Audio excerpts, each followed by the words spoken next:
Hey guys, welcome to the next Smoke and Flame quick tip. Now this one, if I just press play, if it's going to let me, there we go. This one's going to be all about, in my opinion, Action's unsung hero, which is Playlock. Now Playlock, a lot of people don't understand and don't really understand the reasoning behind it. So this is going to be all about why you would want to use Playlock and how it's going to help you in your everyday workflow. So I've just got some footage here. It's one of my cats. It's Booty, but it's HD. It's shot on 5D, and we're just going to put some text in. It's going to have an animation, and I'm going to show you why Playlock is a really good thing. So let's pause playback and control escape. And here we are on the timeline. I'm just going to select the empty layer and go FX, create connect effects. Now, the first thing you'll see is I've got this soft imported, so it's not there's no store local copy on this.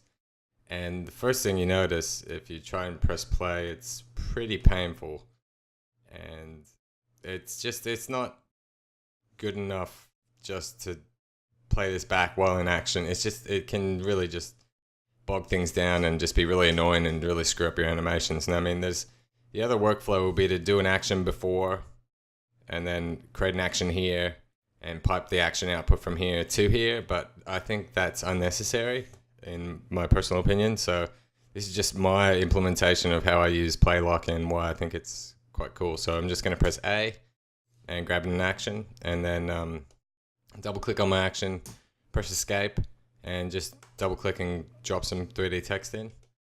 And I'm just going to go to object, 3D text, and scale it up a bit. And I'm just going to go into geometry. I'm just going to change my font because nothing personal, but I'm not a big fan of discrete font. I'm just going to go to somewhere Old Faithful, which is Gotham, and I'm just going to touch in there and just going to type in Booty, which happens to be my cat's name. Alright, so there we go. Now, first thing I'm going to do is go to Node Connect Effects Preferences and change the sampling to 8 hardware aliasing, and then double click on the text again and just pull back on depth somewhere there, and then, F4.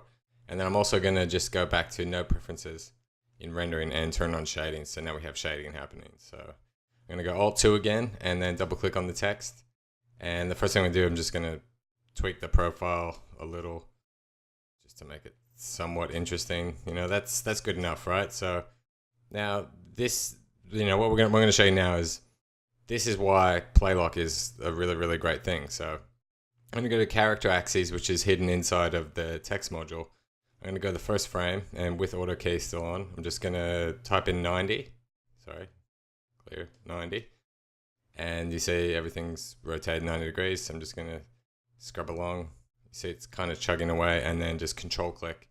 So it's back to 0. And if I scrub, it's too slow in my opinion, just for HD. And then one thing in there. I mean, imagine this isn't just an action with text. Imagine if this is a massive heavy comp. You're going to be in a world of pain pretty quick if you've got a whole bunch of animated elements. So the first thing I'm going to do is double click on the text again, and I'm just going to change the cascade to not -55, sorry. I'm going to clear that out and go -5.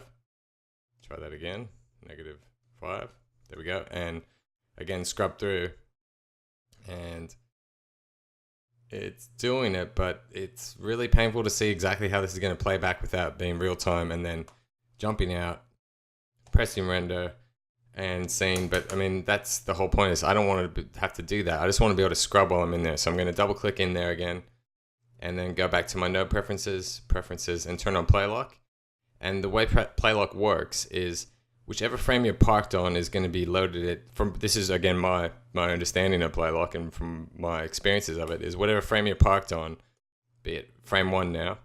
If we then scrub through, you see it only takes into account stuff that has animation. So the background won't be taken into account because it's completely independent of the action. So you can quickly feel out your animations and timings without having to process everything, and in my opinion kind of waste a lot of time. So I'm just going to go back to the first frame again, press play. You see, yep, that's doing what I want. I'm going to again go back to the first frame, press play. You know what I mean? Like it's a super powerful feature that is really an unsung hero in my opinion for action. And again, this is the most simple implementation of it, but imagine you have a massive comp and heaps of animation going on in here. How much this will save your ass. I mean, the main thing to remember too though is before you would go out to render and say this was fine and you go back to the first frame, press play. And again, the great thing is you can scrub with this. You can just kind of feel it out.